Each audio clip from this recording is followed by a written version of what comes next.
Joining us is true crime author Maureen Boyle, and Maureen has written yet another book. She's here to talk with us about The Ghost. Welcome to the program, Maureen. Oh, I'm so glad to be here. So good to see you, even if it's via Zoom here. I just really enjoy being on your programs. I have to say, first and foremost, folks, just a little backstory so folks know. I was privileged back many years ago to be able to work with Maureen, who is an award-winning journalist, somebody who is teaching the craft to the next generation of journalists, but she's also one heck of a writer. And we're going to talk a little bit about this new book. Now, if you remember, it was a while ago. We actually talked to her about Shallow Graves. Remember, that was her first book. That was about the serial killings in New Bedford. This new one is called The Ghost, the murder of Police Chief Greg Adams and the hunt for his killer. If you will, kind of give us just a little bit of the story about who Greg Adams is. Yeah, Greg Adams was a police chief in the small town of Saxonburg, Pennsylvania. Saxonburg, to give you an idea, is smaller than Rochester, Massachusetts, smaller than Kingston. Very, very tiny community. It is been described to me as Mayberry. That's the type of town it is, where everyone knows everyone. People walk through the downtown and saying hi to each other. Very, very friendly community. In 1980, Greg Adams was the police chief in Saxonburg. The police department consisted of 2 full-time police officers. In that part of the state, for many of the crimes, state police investigated them. A little bit different than what we have here. A couple of weeks before Christmas, in December of 1980, the chief pulled over a vehicle about 2 blocks away from the police station, and he pulled it over into a parking lot of an agway. And the next thing anyone knows is someone heard a sound that sounded like someone hitting something on a tree. And then they heard a young boy who was homesick from school, heard a voice saying, "Help me, help me, help me." He and his mother went outside and found the chief bloody and dying. He later died at the police, at the local hospital, and the killer just seemed to have vanished. Someone saw the vehicle leave. Law enforcement throughout the area just circled the town. Remember, this is a rural town, so you have to know your way around to be able to get out of there. Remember, back in 1980, we didn't have GPS, didn't have, cell phones with everything on it. And the killer seemed to have disappeared. And eventually they were able to obtain a name of a suspect, and that suspect was an individual by the name of Donald Webb, who was living in New Bedford, Massachusetts. That's how I learned about the case. Shortly after Shallow Graves was published, and this was as the case of the police chief's murder was finally resolved. And I got interested in the case because of just the idea of secrets. And it's something that really struck home to me from when I was working on Shallow Graves. How could someone keep a secret of who the killer was? Because I'm still convinced that someone knows who the killer is in the New Bedford highway serial killings, and someone's holding very, very tight to that secret. And I thought back then, oh, no one could keep a secret that long. This is an abnormality. And then this case came along, and it again brought up the idea of secrets. How could this killer elude authorities for so long and in such a interesting way? So that's how I first got involved with it. I went down to Saxonburg twice for about a week at each time, talking to people down there. Interviewed about 70 people for this book, and found it very, very riveting. It is a case of what happens when law enforcement ultimately all work together, because this is a case that was ultimately solved by the cooperation of state police in 2 states and FBI out of the Boston office. It was a case where there were no egos at the end. It really highlights the best in law enforcement, and I think perhaps the worst in human nature, because the killer was allowed to be free for so many years. So that whole concept of secrets really just kept me going through the whole process of researching and writing this. How could someone keep secrets for so long? If you would do a compare and contrast of writing Shallow Graves and knowing that you had so much information that you yourself personally compiled and that you reported on, to where you're coming into this, where your interest is piqued by the story, and it's almost like you're starting fresh, and you're talking about this is something that happened in 1980. So we're talking decades ago. What was the research like?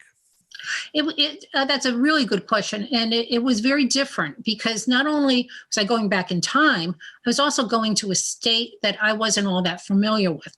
And with a book like this, you have to get the streets right. You have to know the difference between townships and boroughs. And, the whole system in Pennsylvania is very different than what might be up here. You have to know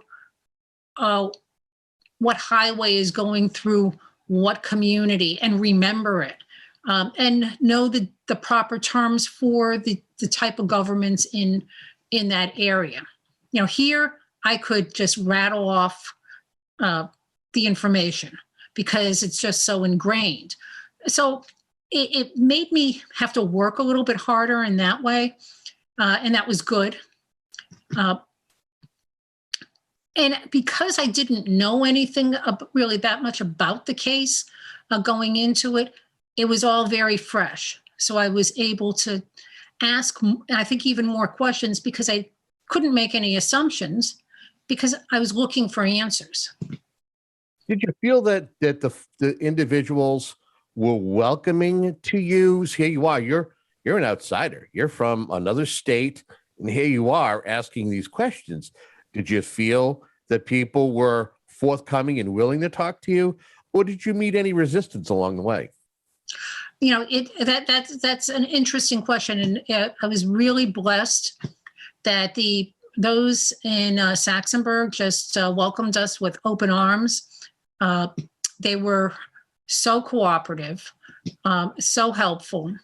I had spoken to a number of the subjects in the book at least twice before going down to Saxonburg, and then had more extensive interviews with them both times that we went down there.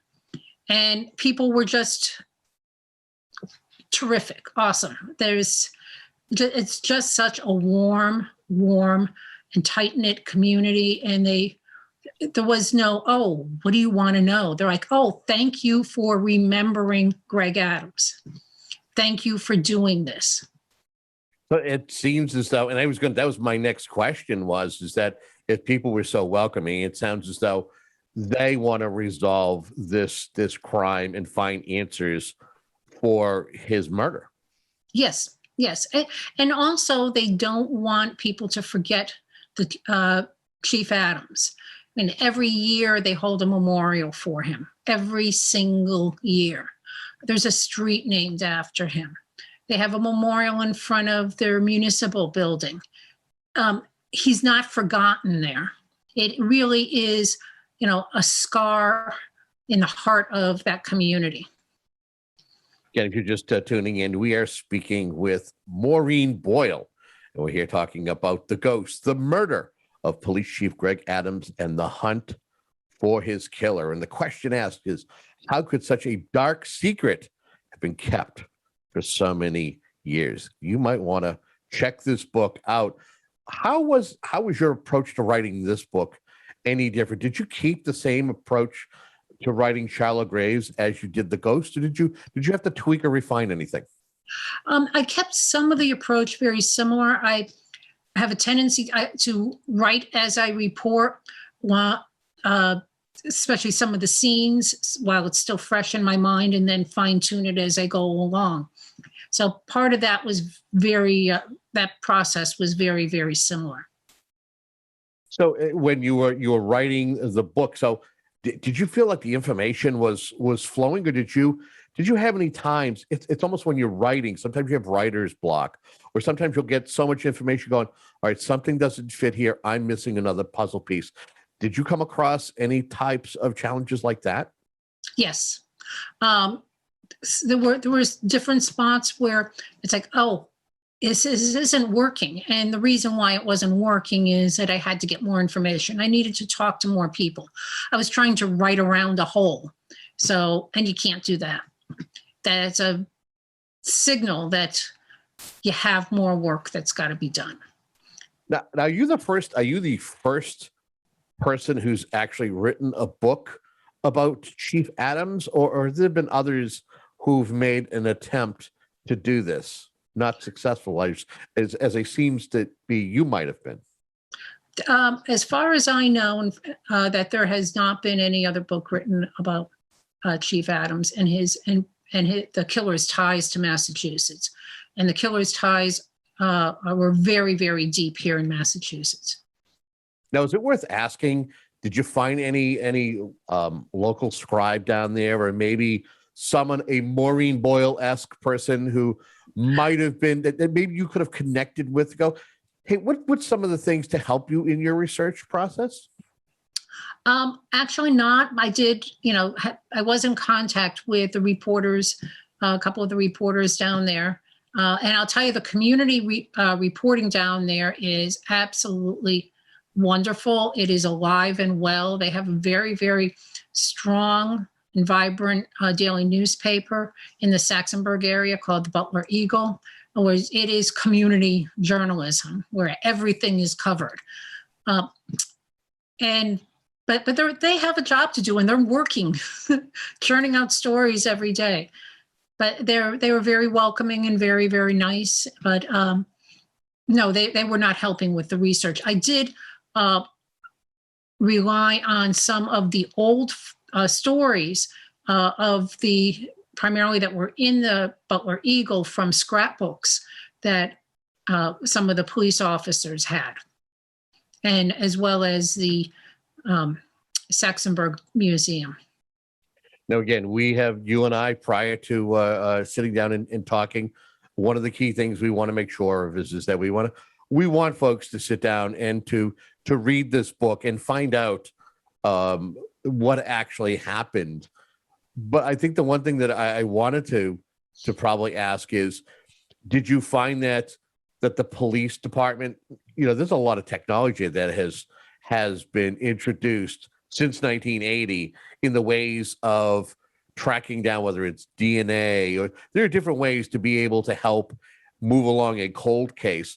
Did you find that any of that was introduced prior to your coming on board, or maybe your introduction helped move that?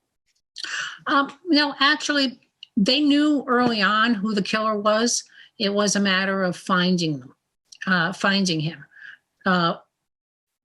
This entire case was really solved early on, but although they didn't have the killer in custody, just through good old police work, cops hitting the street, knocking on doors, interviewing people, talking to each other, cooperating. And what was interesting, I found out early on in this was, there's always a story that local police and state police don't get along with the FBI. The feds, they don't play well with others. But through this case, right from the very start, the state police in Pennsylvania and the FBI resident agents there worked very, very closely, and they knew each other. You know, they were neighbors. They were friends. So they worked very tightly together. And the FBI agents in Pennsylvania also knew one of the agents that was up here, a man named George Bates, because they worked together elsewhere. And George Bates was very close with the state police. They were very friendly at that time. So they all were working very closely together from the very start, the state police and the FBI.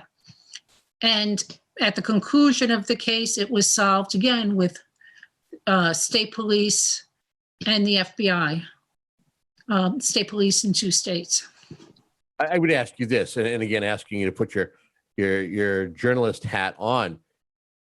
I mean, you worked for many years as a reporter, and you've seen a lot of, if you're looking at how you've had to deal with police departments, and as you talked about, where there's a jurisdiction and it's like, hey, this is my jurisdiction, not yours. Looking at, and again, this is not to say, hey, in my hometown or the Commonwealth of Massachusetts, but I want to hear that. I want to hear about that, knowing that you got to see how friendly and how much they respected each other. Do you feel that in your prior book, when you were writing Shallow Graves, that it was similar, that you had police cooperation and that different agencies were working well in concert with each other, or not so much? In the first case in Shallow Graves with the New Bedford Highway serial killing, I really think that case could have been expanded if the Plymouth County District Attorney's Office was allowed a more active role with and combined forces with the Bristol County District Attorney's Office, because they really did need more manpower. So that's where that became this is our case versus, and it wasn't on the state police end. I'll make that clear. But it was, I remember when the bodies was found in Marion, which is in Plymouth County, in the highway killing case, and someone from the DA's office had said, "This is our body," and it's like, it just felt wrong. It's like, it's not your body. That's the victim, and you should be working together. What is it like? And for folks who've never been in the trenches or who've never had to write stories when some kind of tragedy happens, as a veteran writer, you learn how to empathize with family members and be able to talk with them. What was it like the first time you met some of Chief Adams' family members and were talking to them and hearing and seeing their emotions as they were talking about that night and giving you some of the information to help write the book? Well, for Chief Adams's family, they're scattered all over. So I interviewed them all by phone. And his widow, who has since remarried, it was very, very emotional interviews. I interviewed her about 4 times, and it was very, very emotional, as you could see as she recounted what happened when she found out about her husband's death. It was a very difficult time for her, and you could really hear the pain in her voice even decades later, because here she was a widow with 2 small children. Right, yeah, 2 sons, if I'm correct, right? Yeah, 2 sons. One was an infant and one was a toddler. So they were very, very young. Did you have a chance to talk with them? And what were you able to glean from talking to them about this book? The youngest son was, too young to remember anything. The oldest son, he described his father as it was, and he said this many times, that his father was almost like a phantom, because he never really knew him. He remembers images and feelings and his presence, but he was way too young, and he missed out on knowing his father. So I had a chance to kind of take a look at some of the reviews on Amazon, and you received some glowing reviews from some of your peers. One individual who is a Pulitzer Prize-winning reporter called your book, I believe your book was called Gripping. Okay. Actually, that was a former host of Extra, actually called it Jerry Gripping. Pinacoli. Yeah, yeah. You've got Michelle McPhee, who has written some books. Hank Phillippe Ryan, who is, I know some of you mutual admiration. What's it like to have your peers not only pick up your book and read it, but also share their thoughts and give you kudos? What's that like? It's very, very humbling. It really is, because, these are people who I respect, who are just, wonderful writers, wonderful reporters. Hank Phillippe Ryan is an amazing woman. She is one of the hardest working people in the business. And her books are just so much fun and just so intriguing. I can't say enough about her work. And Michelle McPhee, when she gets into a story, she just doesn't let go. As her two of her books on the Boston marathon bombings highlight, and she's still pursuing that. To use an old cliche, it's like a dog with a bone. She's not going to let go until she has the answers that she wants. So she's inspiring. But no, and knowing that she wrote for a local paper, a Boston paper. I mean, she's saying you're everything a true crime writer should be: tenacious, unrelenting. How do you stay humble with all those great compliments? Oh, it's real easy in my household to stay humble. No, it's just very nice to hear those wonderful things, and I really appreciate people saying that. It's nice. So my understanding is that you've got copies. You finally just got copies of your new book. Is it any different holding the new book, The Ghost, than it was when you birthed your first baby, Shallow Graves? Any different feeling, or is you still get a glow about it? I still get a glow. I still think it's, really, really neat. I never, when you're growing up, you think, and you're a writer, oh, I'm going to write the great American. Well, I never thought I'd write the great American novel, but, someday you're going to write a book, you're going to write short stories. I never thought I would write poetry because I'm a very bad poet, but it would be, that was always a dream, but I always thought that would be completely unattainable. You have to be in a certain class to be able to write books. You have to, be going to Ivy League schools. You have to know someone to do this. And it was, with the first book, it was, the first book was a labor of love. It really was. And I was just so glad that it was out and well received. And my hope with the first book was always, maybe the killer will be found. And I think he still will be in the New Bedford Highway killing case. In this case, it was a little bit different. I just wanted people to know who Greg Adams was, who the killer was, and all the work that went into this. And to, sort of look behind the curtain to see what really goes into these cases. Because very often, and you see it a lot with social media, we have the keyboard warriors always criticizing investigators. No, they're not doing anything. We don't hear anything about it. Well, you don't hear anything about it because you're not supposed to hear anything about it. When things are under investigation, guess what? They're secret. They're looking at suspects. No, they don't release names. If they're, searching in a different area or trying to track someone down, they don't broadcast it out there.